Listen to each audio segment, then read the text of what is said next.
My buddy wants to make a rack for his ProMaster. He's got a camper van, and he wants to make a rack on the top. But he wants to do removable, and he wants it to also furnish a rooftop tent that is also removable. So I took some measurements. I'm gonna start figuring out how I'm gonna do the main frame of it right now. So our OD, where we basically have to fit this thing, is 58.5 inches, which the edges of my work table is 58.5 inches, which is what we have to fit inside. Now, usually you want to be 1/16 to 1/8 of an inch smaller than that, so it'll fit, because it has to fit into something. So if I'm off by a little bit, it'll be fine. But I'm going to use this drawing. I drew this up. So this is 1.5 to like the tubing. These would be 20. This is a 45, so these would be 22.5 and 22.5 degree cuts. And then this is going to be my straight piece. And this I can actually measure and get sizes off of these for both sides. So 48 5/16. This is exactly 7 inches. 7 inches, 48 5/16.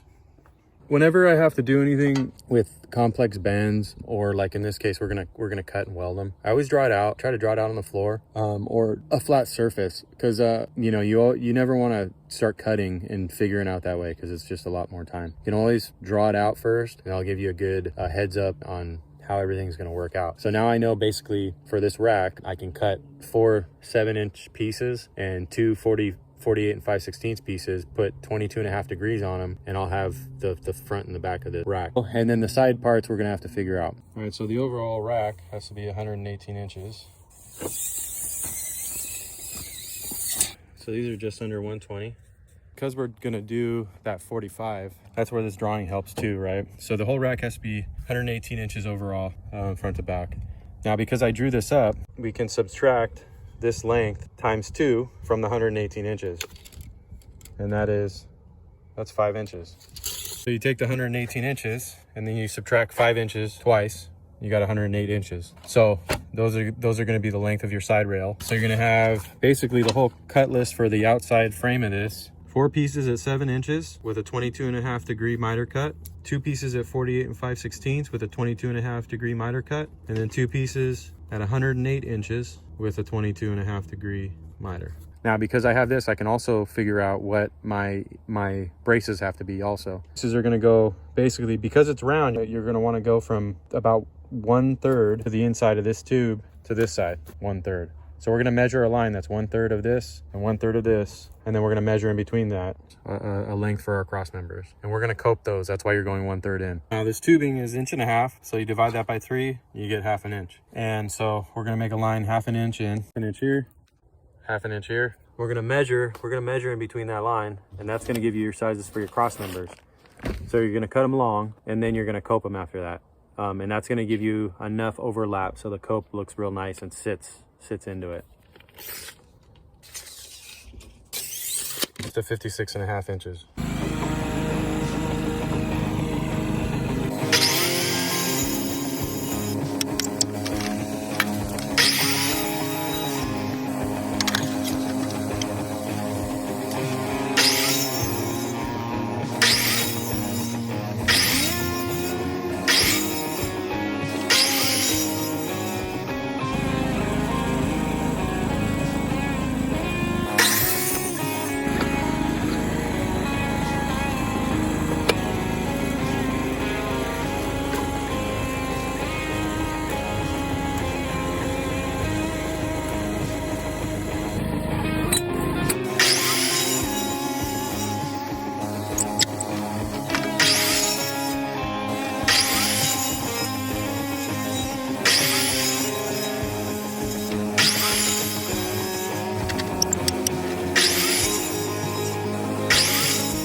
About to tack it and pre-fit it just to make sure everything's good. I'm pretty sure I got my measurements right, but you always want to tack it before you fully weld it and check it. Yeah, so I'm just letting the generator warm up right now. I just set up the welder and everything. I'm just gonna tack it right there on the back of my truck. It's a nice flat spot, so it should work good.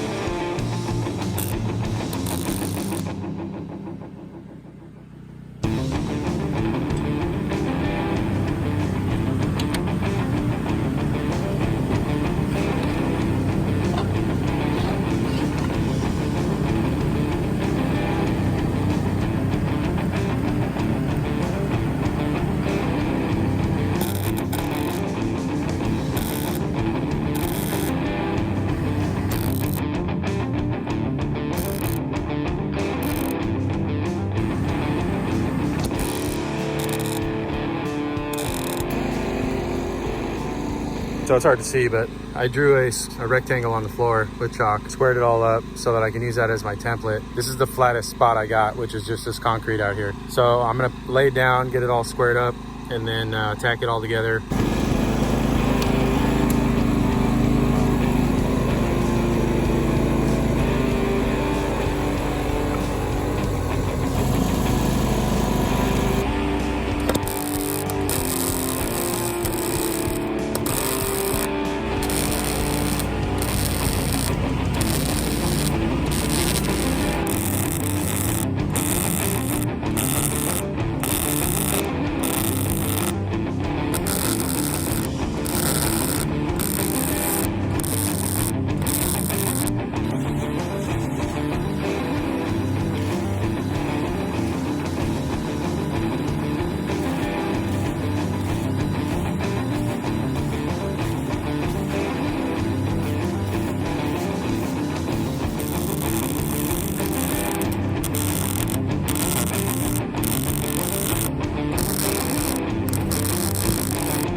These are my coped pipes that I had before. They're gonna be my cross members basically. So we're gonna put those in, we're gonna measure everything out because it's gotta fit. There's a vent and then there's some other pieces that have to fit in, the ladder and all that stuff. And then he wants to put a rooftop tent on it. So I'm gonna measure it out on the outside of the frame basically, and then put these in place, and then I'll weld them in place.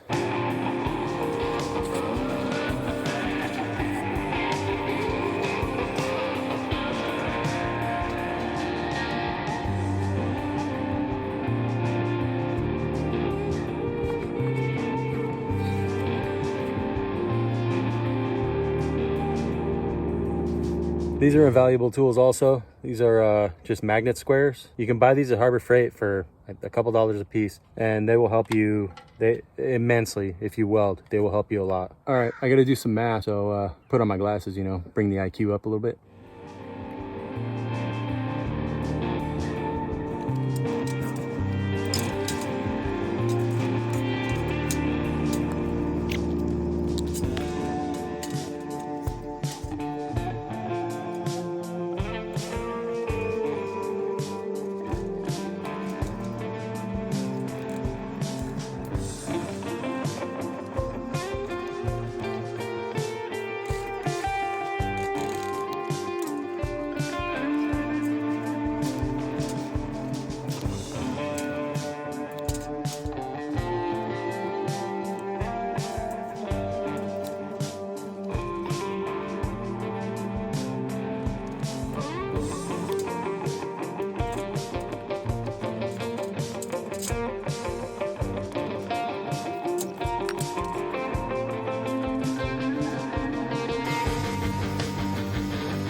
basically that's the frame of the platform.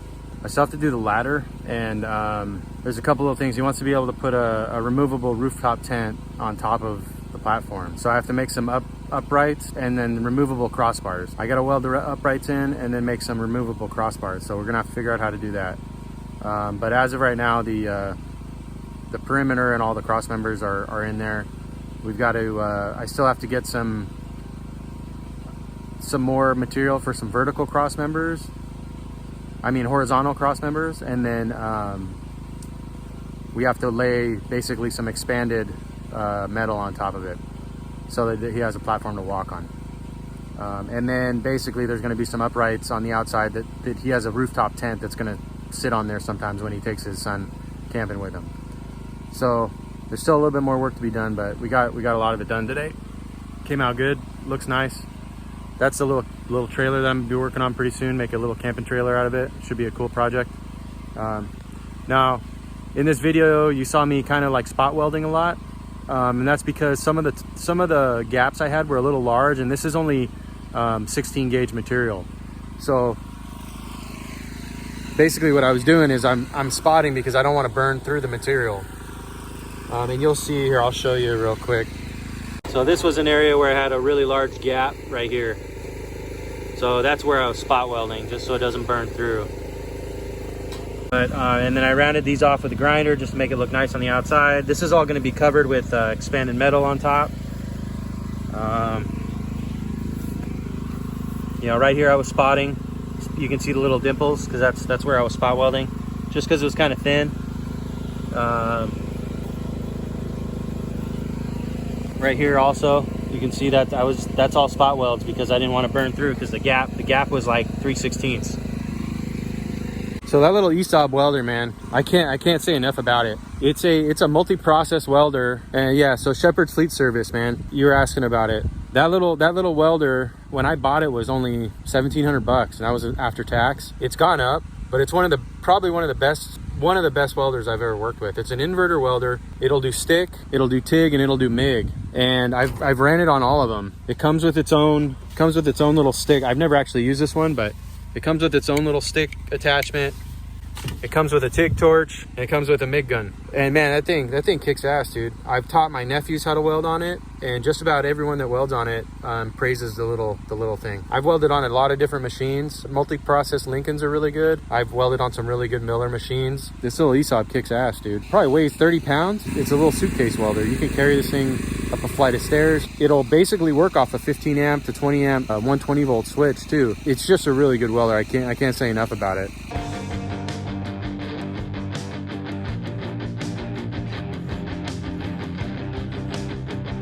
Well.